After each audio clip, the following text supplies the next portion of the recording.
Yeah, this one's unique because Michael Penix hasn't really been able to make this a battle yet. He's been limited to 7-on-7 work in the spring.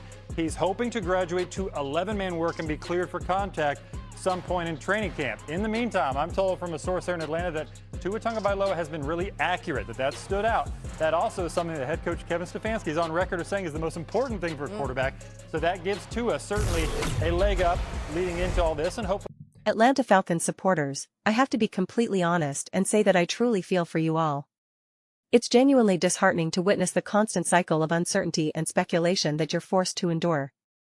I have reiterated countless times my desire to produce content about the Atlanta Falcons, and I want you to know that your fanbase is, without exaggeration, one of the most gracious and supportive communities I've ever encountered. I'm not simply paying lip service, I sincerely mean every word of that. This is precisely why I experience a genuine sense of guilt. Consider how frustrating it must be to settle in for a sports program, eager for insightful analysis, only to find that major networks rarely give your team the time of day. That void is the very reason I dedicate my efforts to creating as much Falcons content as possible. However, the cruel irony is that whenever the team does garner attention, it's frequently from abbreviated segments, often just fleeting clips rather than comprehensive breakdowns. The discourse becomes a monotonous loop, fixated on a single topic, with the same narratives regurgitated endlessly. It prompts the inevitable question, where do we even proceed from this point? That is precisely the subject I wish to dissect. But before we delve into that, I must extend a sincere request to all Falcons fans. Please, do not forget to subscribe and watch the full-length videos. This is undoubtedly the most effective method to support the growth of this channel, enabling us to maintain the most balanced, level-headed, and candid discussions about the Atlanta Falcons. Your engagement makes an immense difference, and I would be incredibly grateful for your support. So, we find ourselves in this perpetual state of indecision, this incessant back and forth. We are constantly hearing speculation regarding one quarterback versus another, and it leaves us pondering the same question, where do we go from here? I previously joked about a certain commentator's remark that a specific quarterback has been really accurate and that the head coach values precision. It's a statement that borders on the absurd because, of course, every coach prioritizes accuracy. No coach would ever admit to being indifferent about their quarterback's ability to place the ball correctly. It's the most predictable, superficial observation one could make. If you were to approach a coach and ask if they care about accuracy, the answer would be self-evident. So, whenever I hear such platitudes, I find myself questioning the substance of the information being presented. It hardly qualifies as legitimate news. This recurring theme is intriguing to me for a couple of reasons. It could be an early indication that the organization is subtly preparing the ground, hinting that a particular signal caller is currently leading the race, and they are gently conditioning the fanbase for that outcome. Conversely, it could simply signal a lack of genuine insight. When the most concrete reporting revolves around a coach's preference for a fundamentally essential skill, it suggests that there is very little concrete information available. I'm inclined to believe the latter is more plausible. If the franchise were genuinely attempting to promote one candidate, we would likely see a more concerted effort. I recall the situation a couple of years ago with a different team, where the front office's intentions were remarkably transparent through their public commentary. The disparity in how they discussed their veteran option versus their young draft pick was so pronounced that it was obvious who would be the starter. The veteran was being positioned as the clear front-runner, while the rookie was framed as a developmental project. It was a conclusion that seemed inevitable. The signals were being strategically disseminated to prepare the audience. Therefore, it's crucial to pay close attention to the specific language coaches use. I've also noted another curious comment from the offensive coordinator, who seemed to suggest that the competition wouldn't formally commence until one of the quarterbacks was completely healthy. That assertion never quite sat right with me. In my view, the moment the veteran was signed, the competition was effectively underway. There is no formal starting pistol. Every interaction, every conversation, every text message, even casual encounters at the facility, all contribute to the ongoing audition. Every moment is a part of the evaluation process. That particular remark always struck me as a significant tell. Consequently, I find myself grappling with this very limited pool of information. The primary challenge is that we are not observing two fully healthy quarterbacks competing head-to-head, which is what we see in other camps. In this scenario, there is a distinct gap. We also have the complicating factor of the younger quarterback's brief tenure. He was essentially handed the keys towards the end of his rookie season, and initial impressions suggested he had performed adequately in his limited opportunities. There was a prevailing sentiment that he was the franchise quarterback of the future, the one to build around. Then, the following season unfolded, and it was not a campaign that solidified that perception. It was marred by injury and did not provide the kind of compelling evidence one would hope for to declare a player as the definitive long-term answer.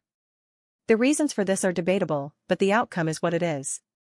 This makes the current competition significantly more complex because the evaluation is not just about performance, but also durability and long-term viability.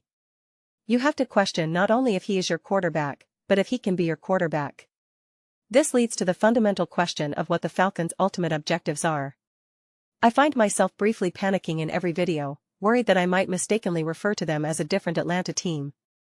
I have to pause, mentally confirm that I am indeed discussing the Falcons, and then double-check the logo to reassure myself.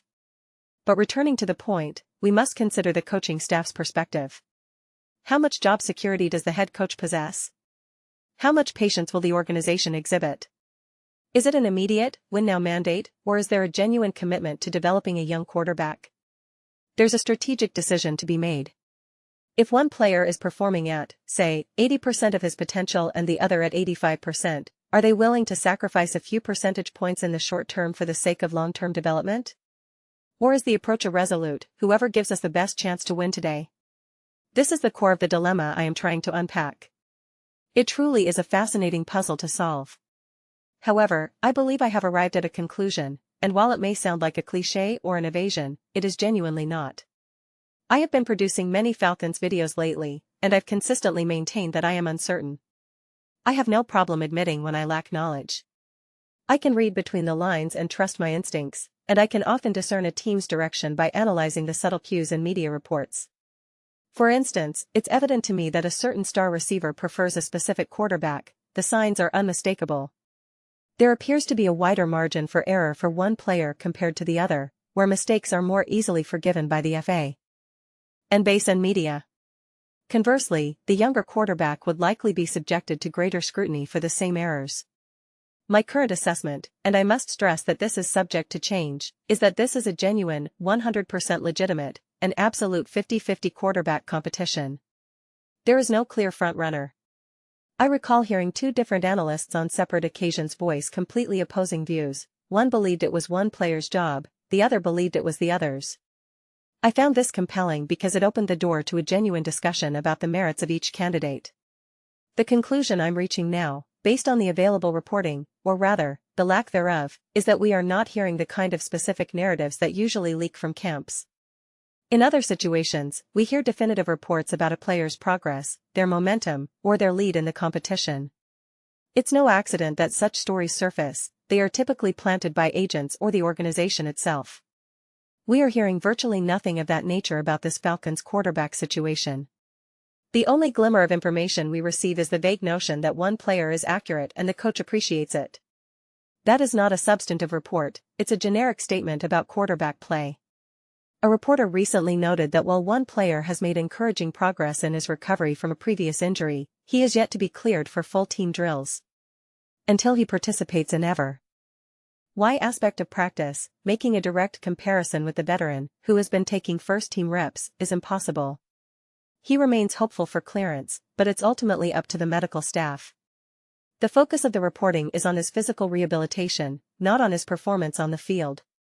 We are hearing about progress in recovery, not progress in footwork, accuracy, or throwing mechanics. We hear that about other young quarterbacks, but not in this case. The volume and frequency of such reports are notably absent. Therefore, I wouldn't be at all surprised if the head coach has presented this to both players as an authentic, no-holds-barred competition, just like they would have experienced at any level of the sport. The message would be that they are both talented, both are believed in, but ultimately, this is a results-driven business. You either perform or you don't. So, I believe this is a bona fide contest. Yet, it's undeniable that the veteran currently holds a significant advantage. He is the one working with the starters. He is building rapport and momentum. He is a seasoned professional. He has a good head on his shoulders, is a hard worker, and connects well with teammates.